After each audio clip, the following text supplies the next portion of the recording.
Fear controls all of us, some more than others, but all of us to a degree are controlled by fear. And today, Monica Berg is helping us become fearless. She's helping us release that fear of the unknown, release the fear of change that many of us have, and we're gonna all become change junkies. So get ready, listen to today's episode with an open mind, take notes, and please, please, please share with someone who you think could benefit. And don't forget to hit that subscribe button. All right, enjoy, Heal Squad. Hello, everybody. Welcome to Better Together. When you know better, you get better. That's what we do here every single day, right alongside you. If you're new to the show, welcome. I'm sure that you are on some kind of journey and now you're going to be on it with us. Thank you for coming to us. Our quote of the day: once you decide fear isn't an option, you are left with only the choice to change, to shift your consciousness, or to take action. Think about it this way. What would you do if you weren't afraid? And then we go one more, and I'll tell you who it's from after. One of our greatest strengths is our power to change the way we see things. Once you've made a small change, do it again. Your small changes will lead to great change. Friends, that is from Monica Berg, our guest today. We'll tell you all about her in a second, but Heal Squad, welcome back. Thanks for being with us. Today, like I said, we're going to be chatting with Monica Berg all about fear and how fear is not a good option for us. Plus our relationships and the most important relationship of all, and that is with ourselves, how we can overcome fear and build our self-love and self-worth. She is an international speaker, spiritual thought leader. She is the author of Fear is Not an Option and Rethink Love. She serves as Chief Communications Officer for the Kabbalah Center International and makes it her mission to show people how to take care of themselves, not just physically, but emotionally too. She believes that everyone has the power to create the life that they desire, and she wants to show others how they can create a life that not only feels like it's working, but most importantly, a life, let me put this on my laptop, a life in which they are living and loving as the powerful, fulfilled person they've always wanted to be. So we'll take a quick break. When we come back, Monica Berg. So Monica, you are the fear expert. Tell me what brought you to this work. I suppose I got tired of being afraid myself, really. I got to a point in my life where perhaps my worst fear came true, and I hadn't realized that is what it was. And that was when my second child was born. A few hours after his birth, we found out he had Down syndrome. And at that point in my life, I'd been living a spiritual existence. I understood cause and effect. I understood purpose, but it really shook me, and it made me reconsider everything that I thought that I knew. And even if you're living a conscious existence, which I think more and more people are today, or at least striving to do so, you often think that you know something until you're really challenged, right? To see how much you really understand it, how much you're really living it. I think often we learn things in life and we understand them in the way that we need to survive at the time. And so when that happened, I realized ultimately that the greatest fear that we all have, which is universal, is fear of the unknown. And not only did I not know the child that was growing inside of me, right? We all assume we're going to have a healthy, typical child, but also then when he was born, who would he become? And all I heard on the day he was born was all the things that he wouldn't be able to do, all of his limitations. And so I really had to challenge myself to first really remove fear and learn to eradicate fear. And then also understand that it's all an illusion. You know, who after all do we really know? We just don't find out about those things on the first day they were born, right? When they're 20, 30, even if it's not just your children, your friends, yourself even, right? You're like, oh my God, I thought I was something else, or I thought they were something else and I was wrong. So it really just made me change the way that I lived my life fully to be somebody who now calls herself a change junkie and who really challenges any fear with the desire to really transform. Oh my God, there's so much in there. I'm going to write change junkie down so we can get to that after. But when you say it's all an illusion, what do you mean? Because I have a quote from a wrestler that I love. He's like, so what? Whatever someone would throw at him, he'd say, so what? Maybe it's an optical illusion. And so we use that as like a primer and as a motivator for us. But what do you mean by it? By the way, I love that you're quoting wrestling. I love that. So I started studying Kabbalah when I was 17 years old. And one of the main tenets of Kabbalah is that we live in the illusionary world. There's something called the 1% reality versus the 99% reality or realm. So 1% reality is really what we all take very seriously and falsely, really. It's what we can see with our five senses, what we taste, hear, smell, things that attract us, things that we think are important. Ego falls into that category. And all of those things that we work really hard for, right? That people will remember our names, that we will be known, whatever it is that really seems important to you. And then there's the 99% realm, which is all the things that we can't see. It's what's making it a possibility for us to speak in different cities or states, right? We know that there are waves and there's frequencies, and we rely on them to work. We don't really understand how they work. We don't see them, but we know they exist. That's really the same thing. The 99% realm are the things that really matter. It's rooted in kindness and empathy, in growth and transformation, and understanding that really the main goal of our existence is to leave this world very differently than how we came into it. Really, that is our purpose. And so when you start to live life in that way, right, you don't get stuck or hopeless or settle for the wrong things in life. So, yeah, because I guess if you're focusing on that evolvement, you know that that evolvement only comes with pain, right? Like, unfortunately, through pain is where your growth is going to come. So then maybe it makes it easier as those hurdles come, knowing that you're on that path. Yes, but not just easier. It makes it something that you almost look forward to. And let me unpack that a little bit, because not everybody has to go through pain to change. But certainly those deep, fundamental, profound changes that occur more quickly and more immediately are the ones that really hurt us. Like the example I gave, right? Something we didn't expect in our wildest dreams of all the things that I was worried about in life happening. Certainly that was never the one thought that I ever had, right? And all the other things we worry about actually never happen. Again, that's that illusionary existence where we end up wasting time, thought, and energy on absolutely the wrong things instead of pursuing the life we were meant to. So then what happens if you start to change your consciousness and shift your mindset from a fixed one to a growth mindset, then when things are difficult in small and big ways, then you're like, okay, well, there's an opportunity for me here. There's something that it's happening in my movie. I'm seeing it because there's a great way that I can grow and change because I'm meant to become better, the best version, the most evolved version of myself, one that I can't even comprehend from who I am today. And if you preface it that way, I think it's really inspiring. And then when little things happen, like you missed your flight, and maybe that's not little for some people, but that's really little for me at this point, or traffic, or even if your plans get changed, right away, you're looking for, okay, what's the opportunity here? And when you practice that, you actually become very free. It's the most freedom I've ever experienced. For instance, I got a call the other day and I had an appointment and I was on another call and I could see on my phone that was coming in. And already I'm thinking, oh, I guess they're canceling it. I was looking forward to it. What am I going to put in that block of window, that time now? I could do something else. Like it's so automatic that I'm not even having an emotional reaction to the disappointment. And everybody can get to that place. Wow. Okay. Before I forget, changed junkie. The change junkie, it's interesting because I think most of us come into this world as a same junkie. You know, we want things to be the same. We work really hard to get the things that we have, right? It's how we're conditioned. It's the way that we grow up. It's the culture that we're in. So for instance, you know, you often, one would mirror their parents for good or bad. So if you grew up in a home that didn't have, that might seem like the most important thing is to have monetary things. Also, if a family placed high value on those things, you might also think that that is the ultimate currency for happiness in life.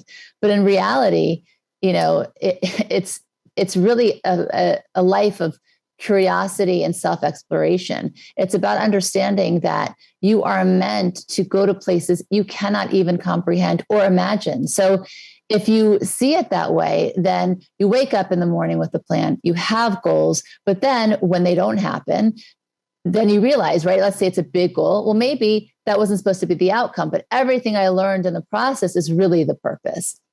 Again, what an expansive way to live life. And I think that for most, again, we just fear change. And that's why fear and change go hand in hand, because we think that, wait a second, I did really well in school. I got the best grades, so I could go to the best school, so I could drive a flashy car and have a nice home and have great things. But why am I still not happy? So everybody's going to get to that place in life. I don't care what you have, what you don't have, where you are not satisfied, because it's never going to be enough. And that's the importance of having this kind of awareness and consciousness that change is the only constant in life. And therefore, I should really invest a lot of time into thinking about who I want to become, into getting more comfortable with things that will change, because they will forever. Because guess what? If you think that things are going to stay the same, when you turn 70 or even in your 50s, you're going to be like, wait a second, I never anticipated this part of my life, and I'm really uncomfortable. So as uncomfortable as change might be, the stagnation, right? Staying the same is by far more uncomfortable. So it sounds like you're getting a lot of your kind of happiness from change. Yes. And it doesn't seem like it should be like that. It's kind of upside down, right? But that's the truth. Because I'm not fighting what is. Instead, I'm looking for the gift and the opportunity. We were just talking about that, dealing with what is. Oh, really? Yeah, that's so interesting. So you say there are 3 types of fear. Will you go through those for us? Yes. So there is healthy fear, there is real fear, and there's illogical fear. Because I think it's really important also to be able to name your fear. When we put fear in one big bucket, it becomes very overwhelming. And then you don't know where to start. And then you make it this big kind of mountain that's insurmountable. And then you stay paralyzed in that fear, that emotion. So healthy fear is exactly like it sounds. It's set up for our survival and our protection. It's there to keep us safe. So for instance, if you're going on a hike and you walk too close to the edge of a cliff, right? Your heart starts racing, your stomach gets butterflies, you step back, and it's there really to protect you. Same thing if you go too close to an open flame, you have a reaction. All of those things, our bodies are set up in that way to keep us safe. It's interesting because recently I did a workshop with teenagers on this idea, and I was really interested to see what kind of fears they had at age 13, 14, 16. And they have many of the ones that adults are stuck on, like rejection, need for approval, wanting to be part of a group.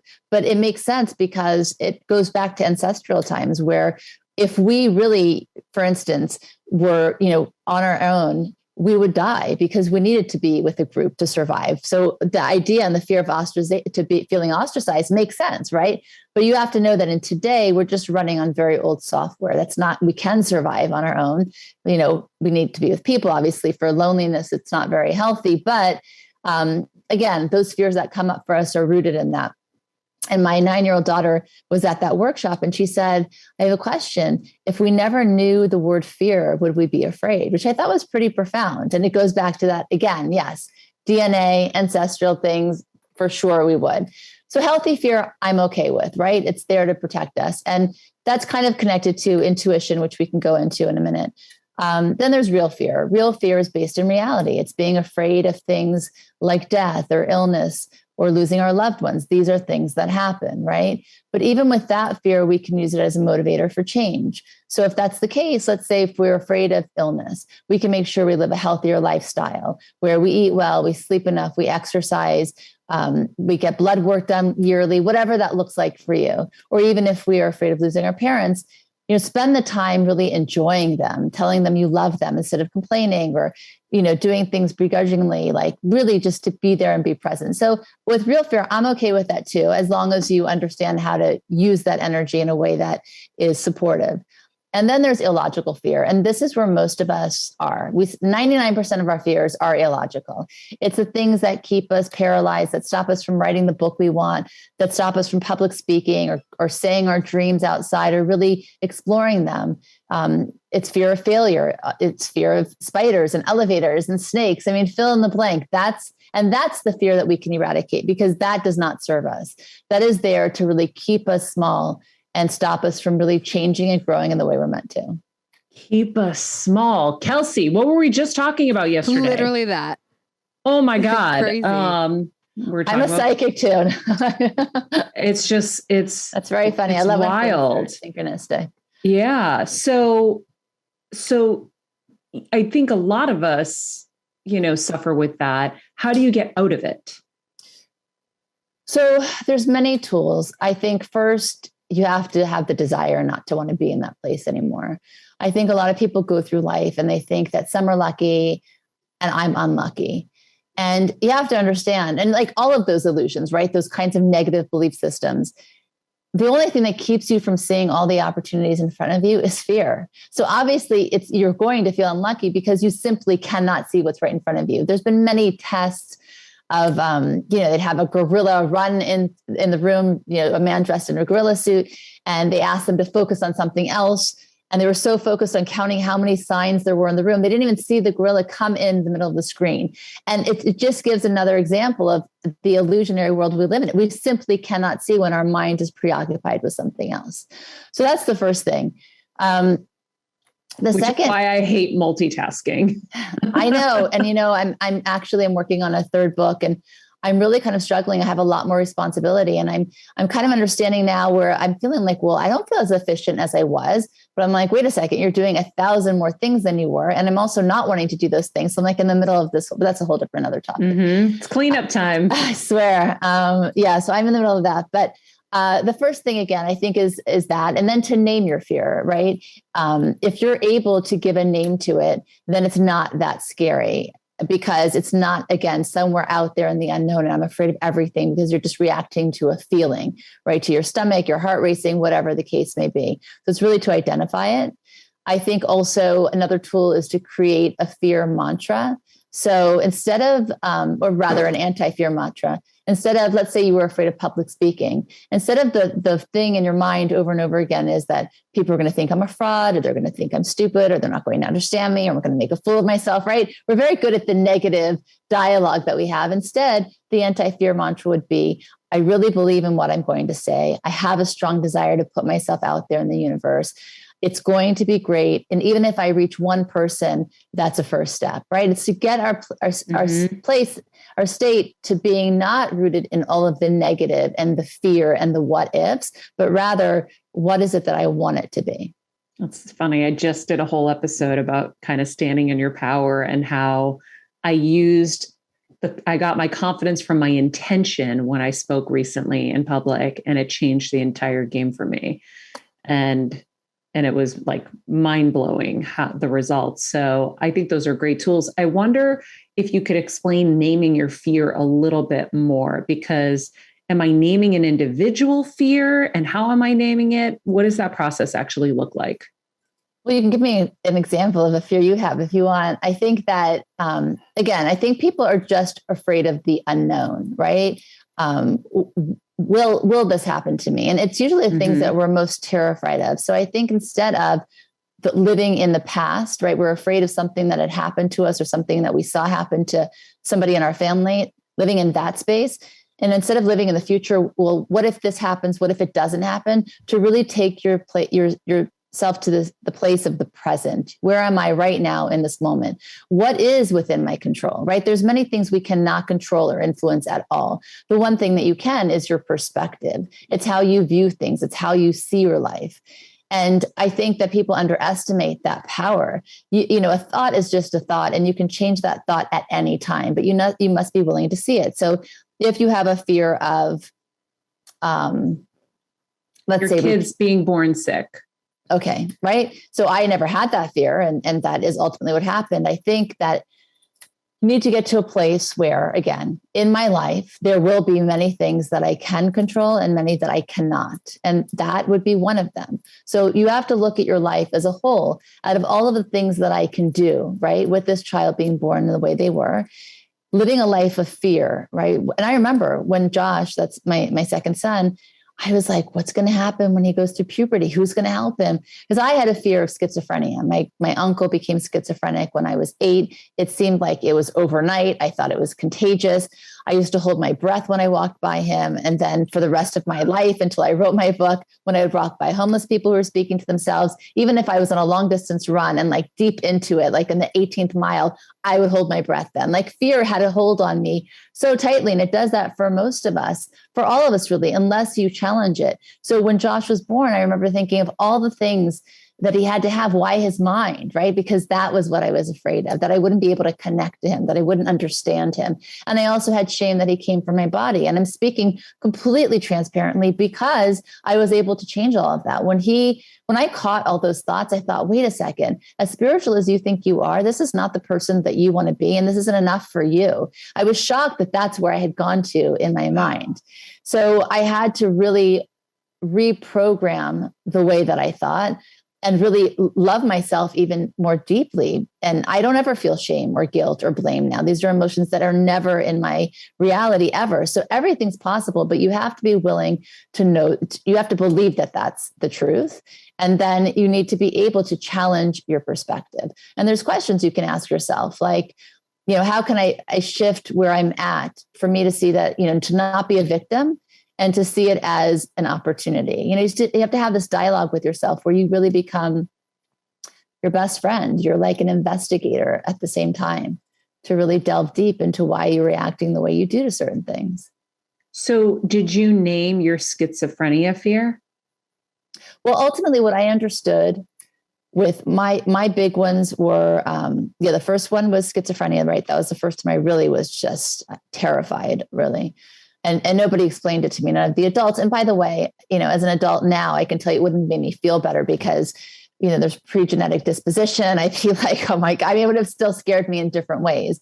And then I had anorexia when I was 17.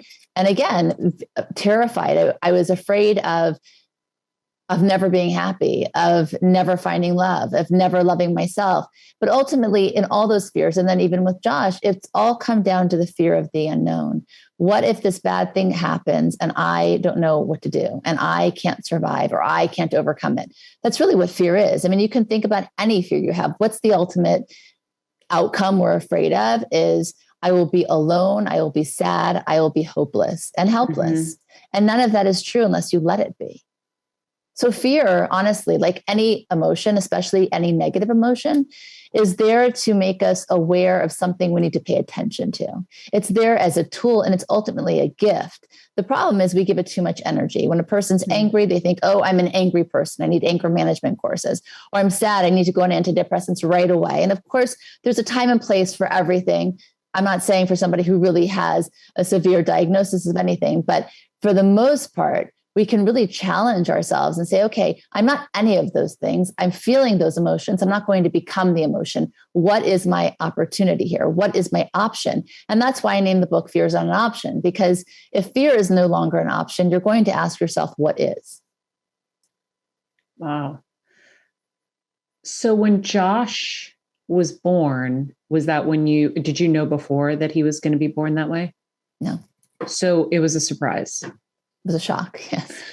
So for someone who had been so spiritual and had been doing the work, and I feel like I've been doing that same work, I want to share with people what those initial times are like, because I know I will still have moments when something hits where it takes me a minute to get back up, like Rocky hits you in the face or Tyson hits you in the face, you get knocked down.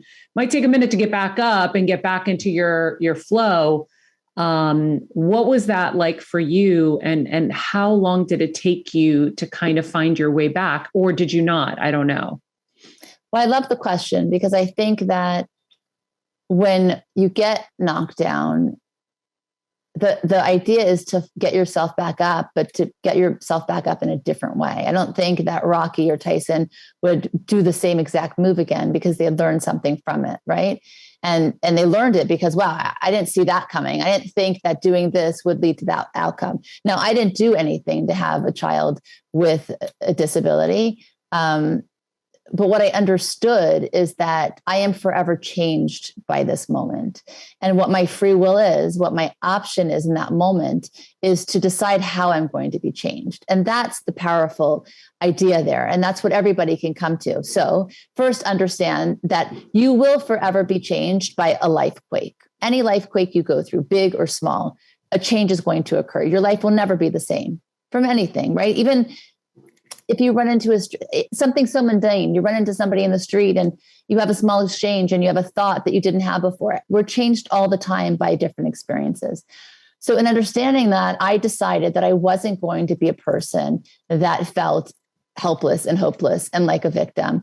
I also decided that I wasn't going to be a person that was going to live her life in fear for the rest of her life because this scary thing happened to her. Instead, I decided to embrace Josh and embrace myself. And I got really excited about discovering who he could become and subsequently who I would become as being his mother. And it was the most profound, powerful change I have ever experienced. It changed me as a wife, as a mother, as a friend, as a teacher. I never would have been a public speaker or an author or as empathetic as I'm able to be now, which again, to where I want to be ultimately. I hope I'm not even scratching the surface today. But that's the key. I think it's not just, how do I get up? It's to understand fully, you are now changed. What do you want to change into? Wow. I think that's amazing. Because, there's so much self-help. There's so much information out there. And I feel like we all feel like we have to be perfect at all of it and at all times. And those tools that we put in our belt, we're supposed to pull them out and just be amazing and just keep on going. And so I share it because I know that no matter what kind of expert you are or how high up on the guru list you are going to get knocked down. But I've never heard anybody say what you just said, which is you are changed. And who do you want to change into? Because I have life-altering moments where I look back at a photo and I remember that moment was my last moment of that life, where it's like, I remember this shot of me on the set of E! News hosting, and I'm wearing these pink, red pants with a pink top, and I'm super happy. And the next day, my mom was diagnosed with glioblastoma. And I look back at that photo all the time. And there's definitely a loss because that girl now has a whole new burden. And I know that a lot of us have those moments, and I've had more since, where I'll look back and be like, oh, more loss in those moments, but there is gain. It just takes a second to get there, and it takes a second to figure out what that gain is. One of my favorite quotes that I learned at Tony Robbins was, life is happening for you, not to you. Mm-hmm. And that's been an incredible tool in the challenging times. But I never want anybody to think that they're a failure in those moments when they are down and they are grieving those moments, because it's hard. I love your vulnerability, and I love what you're saying. It's such a great, you hit the nail on the head. That's exactly it. I look back at photos too. And it's interesting because people lost, actually the book I'm working on, it was called Change Junkie, and now it's Change Grief and Loss, because I lost my father a year ago, and he had cognitive decline for 8 years before that, which, he was different every time I met him pretty much. And sometimes he knew me and sometimes he didn't. And then a year before that, I lost my mother-in-law, who was also my spiritual mentor. So, you are changed by every experience. And sometimes, like I said a little bit earlier in our conversation, I'm in the middle of a little bit of a life quake, and I don't feel fully grounded yet. I even ruptured my tendon 8 months ago because I felt it's body, mind, and spirit, right? And I was like, I need to move forward, but I want to go back, and I'm not, it was that internal struggle. And I always say to people, I don't want to be anybody's guru. I don't have everything figured out. I think I put a lot more energy perhaps into doing this work than maybe many. And it's my sole desire, really. And that's what drives me every single day. When I wake up, when I go to sleep. But I'm not above life experiences. None of us are. It's we're all humans doing the best that we can. And it's going to be messy, and it's meant to be messy. And if you look at when my little one went to kindergarten, her teacher would always say, a great day is a messy day. And I think that's absolutely true. If you mix all the colors together and you have no idea what you're painting, and then you look at it and you're like, wow, that looks really great. I never saw those two colors mixed exactly like that ever. And you'll see something beautiful you could never see before, especially in yourself. And then you feel really great in your skin. And then no matter what happens, everything kind of makes sense. I love that. I love life-quake too. Oof. Yeah. That's a great way to kind of categorize different moments. Yes. I like that. I'm in a life quake right now. It'll be fine, but I'm in a life quake. Yeah. Come back in a week. I think also, it's human nature. We come into the world and we think that nothing bad, I don't like the word bad, but nothing that we don't want will ever happen to us. And then, of course, as you get older, you're like, well, yeah, no, that's just not true. And this happened and that happened. But then as you get older and older and you experience more and more things, you really need to try to work on having this growth mindset, because if not, it's really easy to live a life where you just feel quite unhappy and stuck and unsatisfied. And out of control and victim too, right? Because whenever something bad happens or challenging happens, I know that there's something better on the other side. Doesn't mean I can fully wrap my arms around it in the first moments, but I know that something better is on the other side. And I know that when you are on these kind of deep growth paths, more is going to probably happen to you, because you're meant to get to the other side and show people that new 4-minute mile or whatever it is, that new way to go through things. Like, I laughed my way through a brain tumor. I tell people all the time, like, I used comedy through the whole thing. And I showed people that there was another way to go through something that was really challenging. Is like, okay, well, what are we going to do? Sit here and cry about it? I'm just going to, use comedy must rule. That was the new line in the house. That was very, very brave. Thanks. Well, I knew mine was probably not cancerous and my mom's was, so I knew what real bad was. And, I think that sometimes more is going to happen. Like, my dad will say sometimes he'll start to break down and he'll say, why so many things to our family, Maria? And I'm like, Dad, because we have more. And why not us? Everybody's going through stuff. And that's the other thing I think we all think it's just us. And when you look around, whether you know everything or not, because by the way, everybody doesn't know everything. There are so many struggles that people are going through, whether it's publicly, privately, and they'll never tell you, or maybe they'll tell you some of them and not all of them, but everyone's got them. There's no one who's going to come out of this life without problems and challenges.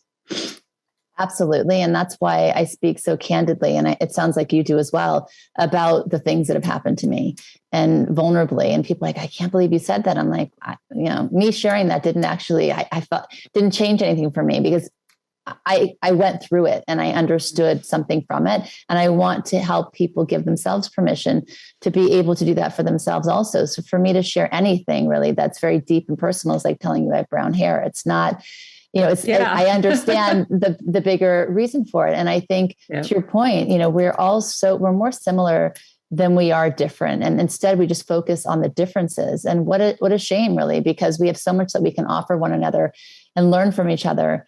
And as you were speaking, I remember when after I had Josh, I got pregnant with my third child 3 months later. And I did that intentionally because I thought that I would, I was so consumed, I was very anxious at the time. I thought if I give this too much time, I might be too afraid to actually get pregnant again.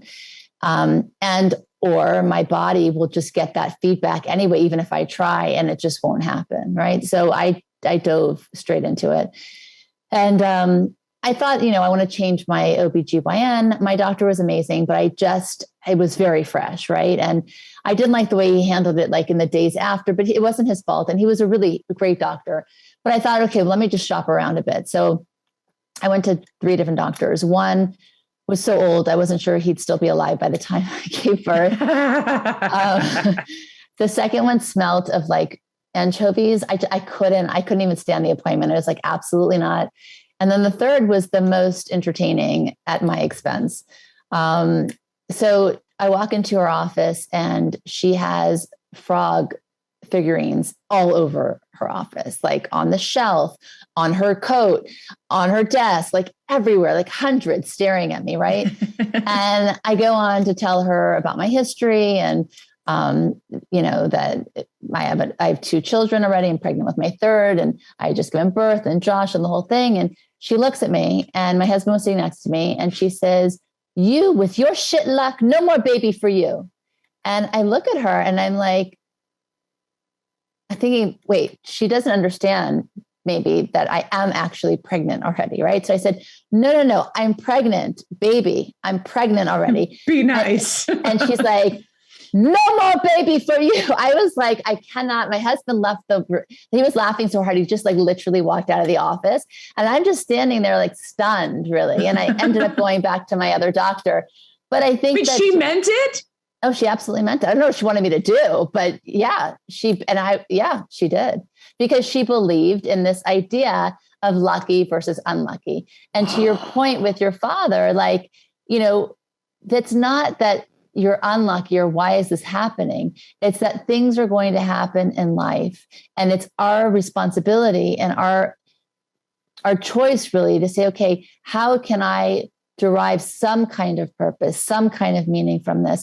Some light in it, because I can't change what is. Certainly we can do things to get rid of disease and to get rid of, but to be able to stay in a state that is connected and joyous is so important. Wow. Oh my God. I can't even believe you had to go through that. Yeah. Talk about like trying to move past fear and then being slapped in the face by a doctor with it. That's intense. But I took your approach. I was like, I'm going to laugh about this, and she's nuts, and that's it, But certainly if I had still been in that victim state at that time, I probably would have been like, oh my God, she's right. What am I doing? Why am I doing this? Do you feel, or can you explain how Josh has changed you? And I'll ask the second one after. In so many ways. I mean, I think that all the things that I've studied through Kabbalah, he really allowed me to experience it and understand it more fully. He's an example for me of what's real. He's part of the 99% realm. And he puts in clear focus for me what all the other illusions are about. And I'm writing children's books. I'm very inspired by my family and in a creative way. So we've written 10. So the first one's coming out in the fall. That's a lot. I know. I'm like that. When I get excited about something, I'm like really excited, and then I'm all in, and then I push pause, and obviously I'll release them slowly, but strike while the iron's hot. Yeah. So the first book is called The Gift of Being Different. And that's about my youngest, Abigail, who got diagnosed with dyslexia a year ago. And it's about really embracing the things that you feel ashamed about, because she admitted that she felt stupid or whatever, because we all have that, whether you have a diagnosis or not, right? And to really understand that your uniqueness is your superpower, and to really embrace that. So the second book is about kindness, and it's really also about Down syndrome. So what Josh taught me is that, for most of us, we take for granted all the things that we can do automatically, right? Like tie our shoes, drive a car, live independently. And Josh can tie his shoes, but he can't do the other two, and perhaps he won't be able to. But what he has naturally is kindness. And we have to work very, very hard to even be a little bit like him. Mm-hmm. So who really has it backwards here? He really is the kindest human I've ever seen. If he was starving and he was about to take his first bite of food and he saw that you were hungry and he didn't have, he would give you his plate gladly without a second thought.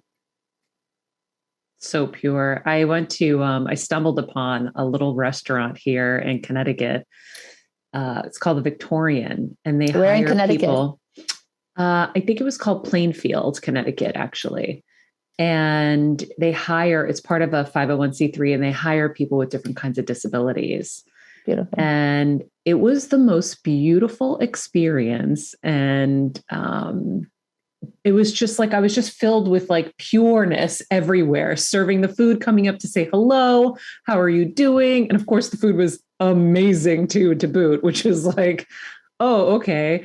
But it was really such a beautiful experience. And I grew up with someone with Down syndrome in my church. And so I've had a lot of experience with it, and it's just pure.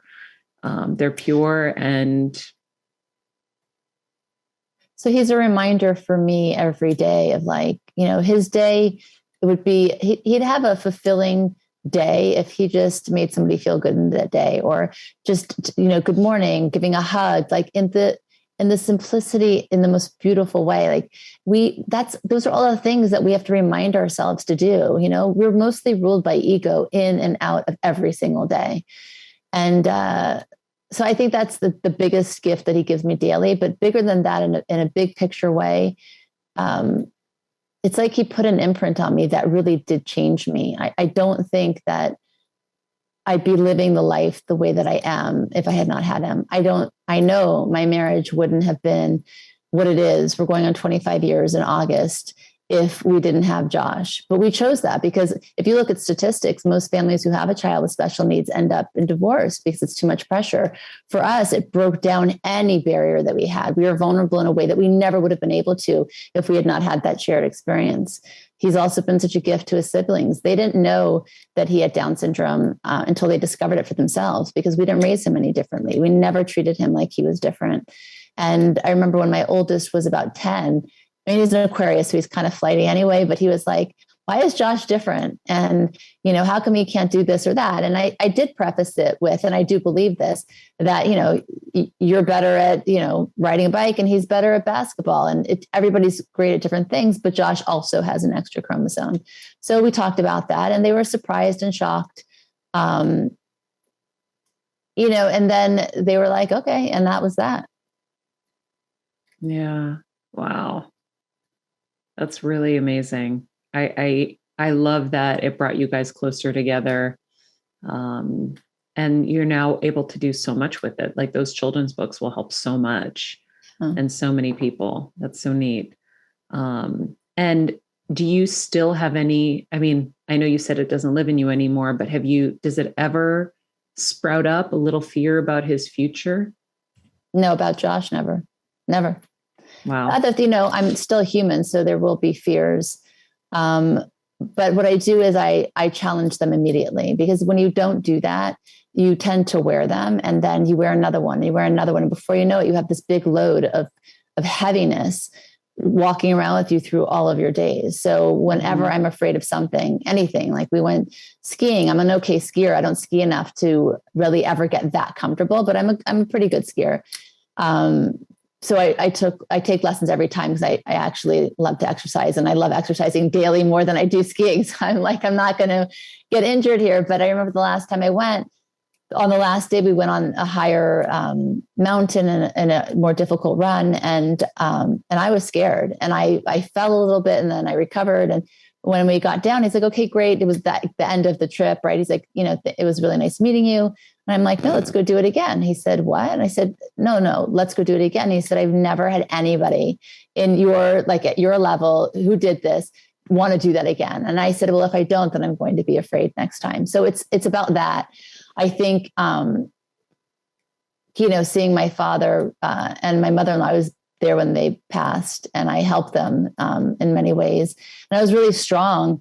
But I think now that they're not here, and the residue of that, there's a little fear there I'm working through. But the point is, I'm not going to let it become a fear. I'm still trying to find out what is it exactly that I'm uncomfortable about and why. And so again, I'm using it as an exploration and self-discovery to help me get to the next level of growth I'm meant to get to. I understand that. I see that process. I love that. Kels, Pooj in the booth, anything that you guys are wanting to ask? I guess if we start to identify our fears, right? What are some tools to then go about releasing them? Okay. Okay. So when we have identified them, I think that, again, everything's body, mind, and spirit. So I think it's really important to be able to use all parts of ourselves. There's something called the Superman pose when you're feeling like you're afraid. Oh, no, that's Wonder Woman. Yes. Isn't that Wonder Woman? No, it's any superpower. It can be Wonder Woman, Superman, and you hold yourself upright. Your spine is straight. You're breathing more freely. You actually get the confidence and you feel differently. I think also be aware of your environment and how you are in different spaces. Are you hunched over? Is your breathing shallow? Are you feeling insecure, uncomfortable? It means that there's something there for you to look at. You should be able to be in a state where breath comes easily, where you feel really comfortable in your body. So get the indications from all aspects of your being. Meditation comes in as a big tool, breath work, and of course, exercise. And I think that if you start your day with, I've identified one kind of thing that I want to work on, there's something called exposure. So go and do a little bit of that and pick the best time of the day. So let's say you're afraid of driving on the freeway. Don't start driving for an hour during rush hour traffic and I'm going to conquer this fear. That doesn't make any sense. Instead, pick a time where they're 10 o'clock in the morning, 11 o'clock, go from one exit to the next exit. And that's it for the day. Just practice it in small ways every day. I love that. I love the Wonder Woman. We just had, we reran Amy Cuddy. Exactly. And I think it's such a good tool. Such a good tool. I know Pooch had one too. Yeah. Yeah. I was wondering what happens when we ignore fear. Sorry, I'm a little bit sick. I'll feel better. I recommend never ignoring fear because it's like those things that we keep secret, we leave them in the dark, they just grow and grow and they have a hold on us. So why leave fear unaddressed? Why, for me, that doesn't even seem like a choice really. That's not even an option, because if you have a fear, great. What an opportunity, What is it that really scares you? And if you use that, the thing we talked about at the beginning, rate your fears, write down 3 of the greatest fears you have. And I suggest for your listeners to do this and write them down in detail. The ones that really you wake up with, that go with you day to day. And then next to it, write down real, healthy, or illogical. Now you might need my help or my book you can get to really help you make sure that you're right with the answer. But most people put them in the wrong order. They think they're not illogical, when in fact, most all of them happen to be. And then once you look at that, you're like, okay, so I understand that this is completely something I can get over. And even if it was a real fear, or you could still transform it. So I think it's just look at the things that scare you. Do not be afraid. There's nothing. Nothing's going to feel worse than you feel right now. Pooja, do you have a fear that you've been ignoring? I'm sure there is one. Maybe when I'm more in the moment, I'll think about it. But yeah, I was just wondering in general, because we all have fears, but you can't even really ignore fear, right? You can do nothing about it. But believe me, it's the one thing that you're thinking about every day, and that's why that's very ineffective. Or maybe not voicing it because you're scared or embarrassed to voice it. Maybe that's what you're saying, Pooja. Yeah, I think that's probably more what it is. When you want to push it down so bad, but as we know, it'll always find a way to present itself. Or you're scared of the repercussions, if you do speak. Right. Well, I love all of that. That's why I really like workshopping with people, because I don't think there's any scenario where it would ever make sense. And I think it's just choosing which kind of world you want to live in and what kind of life you want to live. I lived the first part of my life really caring what people thought about me and trying to fit in and belong and make other people happy. And I was miserable. I was absolutely miserable. And then I decided, I know what I'll do. I'll starve myself to death. When I realized that that's not the best thing to do, I had to really start to raise the volume of my own desires. And part of that is sharing even the things that you're not so proud of. And in doing that, I really started to choose myself over others. And that was a game changer. So that sounds like the work we were doing with Judy Wilkins Smith yesterday, about going big, right? Not playing small anymore. So as you went from small to big, what changed? Did relationships change in your life? You know what the main thing that changed? I really felt comfortable in my own skin, because, I tried to make myself small to make other people feel bigger. And those people actually kind of demanded that of me in a polite kind of way. Right. But yes. And I started waking up depressed most days, which is not like me. And I thought, wait a second, this is not worth it. And by the way, no matter what I did, it didn't work. I was damned if I did. I was damned if I didn't. And so I just thought, okay, you know what? Haters are going to hate. People will always say bad things.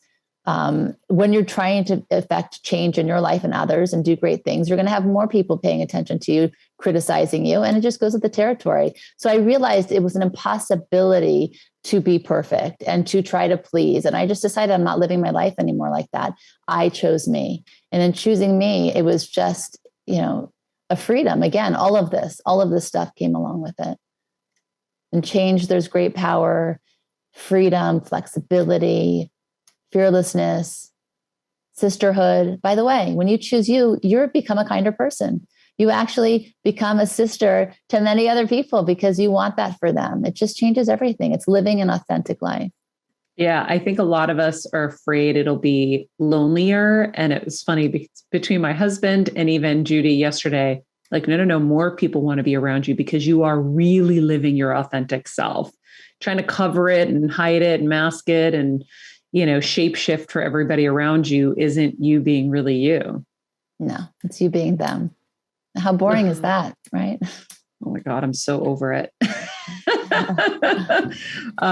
Monica, this has been amazing. I'm really, really grateful that you are on this week along with Judy and on the tail of our Dr. Joe Dispenza week, because we've been doing a lot of this work, and I know the Heal Squad's going to really resonate with this episode. And thank you for being vulnerable and sharing everything. Thank you for having me. I really enjoyed our talk. Wow, that was pretty amazing as well. Another great episode. Seriously, a lot in there. Right? A lot. I liked kind of how you went on it too. I really liked learning like through her and like her journey and like with her son. I always think that sometimes it's like when someone has so much knowledge, right? It's like hard to take it all in, but when you learn it through like a story or an experience, it's easier to digest. So I really liked that. And I want to listen to this one again because I feel like there was just a lot of really good stuff in there. And I loved Life-Quake too. I wrote that down. I was like, yeah. It's always about the story, right? Because otherwise it's just advice and it's just information. That's why I share so much of myself on this show, because that's how I know I learn best. And I think overall we all learn best by seeing examples, right? You see it, you can be it. And you can apply it so much easier, whatever it is. Agreed. But I think fear is a huge thing for a lot of us, and a logical fear, like she said. And that was a big thing with Dr. Joe that I was able to let go of, where I was like, oh my God, I'm stressing about things that I do not need to stress about. Like I was saying with Judy yesterday, I've been stressed about money my whole life. I don't need to be stressed about it because I work really, really hard and it's not the same scenario. And that's where I think that generational kind of stuff, the traumas and the blueprints are so important to understand, because those were my parents' struggles and issues. And yes, I was a part of them because I lived that life of struggle with them. But they set up a path for me to not have those same struggles. And yes, like, we're always going to have, situations and scenarios where like, oh gosh, we can't do everything we want or whatever, but we don't have to live in the scarcity that isn't ours. And we have to be able to look at things a little bit more practically and less from fear. And, and just, again, the reinforcement of the like living big and taking stock of the people you have around you and realizing, am I able to be the full expression of myself around these people? Right? Like, I'm not afraid of you when you're big, Kelsey, and your happy-go-lucky self. I love it. I think it's amazing, right? Yeah. But maybe there are people in your life who try to dim that because they can't handle it or they don't like it, right? That was what I was so attracted about with you. I was like, oh my God, she's just light. This is amazing. I want that around me every day. And you just have to kind of look around and, am I having to dim myself, right? Is this person getting jelly if I look good around them? Or if I am sharing an accomplishment, are they happy for me? Or do I feel some kind of weird tension? And you just have to trust it. And unfortunately, we're going to have to shake those trees sometimes of the apples that went bad. Maybe they were good for a while, but maybe they just aren't, aren't okay anymore. Yeah, I think that's a good point too. It's like relationships, like you've been talking about, things evolve and things change, right? It's like at one point they served they served for the time, but it's like then you do have to reevaluate. And I think that like we're so used to playing small, like we're so used to fitting in these boxes because that's what makes us, not stand out and not be heard and all this. But it's like, what's the point of that? Like, ooh, it eats you up inside. So yeah, I think got all of this. I mean, this whole week, it's all so good. Like, I feel like, well, yeah, if you stand out, you might get hurt. And that's where I feel like for so long, I'm like, let me just stay in my turtle shell. That's what I always said. Let me just stay in my turtle shell. No. I'm just over here. Just let me stay in the turtle shell. Please don't hurt me. I've had enough. But it's not, for me, I know not what I'm meant to do. And I don't think any of us are meant to do it, to be honest. So we have to be around people who see us and lift us and love us and want the best for us. And by the way, sometimes that comes with, tough advice you don't want to hear. Right. Kevin's always giving me tough criticisms and advice, but why? Not because he's knocking me down. It's because he wants to lift me up. He wants me to go and reach my fullest and highest potentials. Right. And that's what I do with people around me too. It's like, it's for you and your life. And, I've gone through so much and experienced so much that I do have so much to share at this point. Absolutely. No, it's so good. I think, well, we all need it. I don't know. Everyone needs someone who, if you always have people around you who are like, you're amazing, like, so you don't grow that way. So yeah, I think that we all need the tough, the tough love and the advice and I don't know, all of it. And so I think the thing with, kind of like what Monica was saying with the fear stuff. And I liked when Pooja asked that at the end too, because I think, I don't know. I was thinking maybe we can ignore fear, but she's like, you can't ignore it. Like it's there. And so, well, it wouldn't be there. You wouldn't know it if it wasn't there. Right. That's why I think she says you can't ignore it. But I think there are fears that we don't want to express because we're embarrassed. Oh yeah, definitely. Right. Ashamed of it. Yeah. So I think that that's a thing for sure. But I think this is such a challenge for all of us. And I think I'll issue the challenge now is really start to look at how you've dimmed yourself and why and around who. Make that list. And then let's see what happens when you are your full expression of yourself around them. Right. And yeah, what happens exactly? And then you'll kind of know. If you didn't for sure know before, here's the litmus test. Test it out. And now you know. And then you can slowly distance yourself and find the people that are going to be able to hold that light, right? And see you and respect you and appreciate you. And it might take a minute. But Kevin always tells me, he's like, you don't need anybody. It's like, all you need is you. And it's true. Everything that we need is inside of us already. And I do believe Judy when she says, we will be attracting all the right people the second we start kind of filling those shoes in a real way. I agree. So very cool week. Really, really excited. And thank you all for being on this journey as always with us. This is what we do every single day. If you go to mariamenounos.com, we have the life hacks blogs. And what those blogs are the breakdown of these episodes so that you have everything that we deemed kind of the aha moments and the big takeaways. So what I like about it is like maybe you print it out, take a picture of it, keep it in your iPhone folder as like your breakthroughs from the episodes that you love, things you want to go back and look at when you're on the train and you're bored and you want to go back into your work. Go check those out. In the meantime, also, we have other things on there, like our shop page to entice you. Love the shop page. The Ilia eyebrow stuff. Kelsey has the picture of it. It's blonde and it's bomb. And so it's on our shop page officially, or it's about to be. Yep, it is now.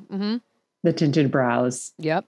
I think this might be my favorite brow product of life. I love that. So, I was shocked that it was blonde, but yeah. Well, I don't like anything dark. So, because it just is too much on the brow. So this is just a hint of color. And so you don't have to do all the painting it, the penciling in and stuff and the preciseness of it. Just kind of follow your brow. I love it. The other cool thing friends, I want to say what? quickly on the website that I'm excited about is we have a search bar on there now, you guys. So if I don't know, you're looking for a blog on relationships and you can't find it, you're having to scroll, you can go to the top and there's a search bar now. So I'm stoked about that because I think that that's going to be massively helpful. So, oh yeah, just so good. All right, friends, that's it for us today. You know the drill. Be nice people, make good choices, and be present. This podcast and all related content published or distributed by or on behalf of Maria Menounos or mariamenounos.com is for informational purposes only and may include information that is general in nature and that is not specific to you. Any information or opinions expressed or contained herein are not intended to serve as or replace medical advice, nor to diagnose, prescribe, or treat any disease, condition, illness, or injury, and you should consult the healthcare professional of your choice regarding all matters concerning your health, including before beginning any exercise, weight loss, or healthcare program. If you have or suspect you may have a healthcare emergency, please contact a qualified healthcare professional for treatment. Any information or opinions provided by a guest expert or host featured within website or on company's podcast are their own, not those of Maria Menounos or the company. Accordingly, Maria Menounos and the company cannot be responsible for any results or consequences or actions you may take based on information or opinions.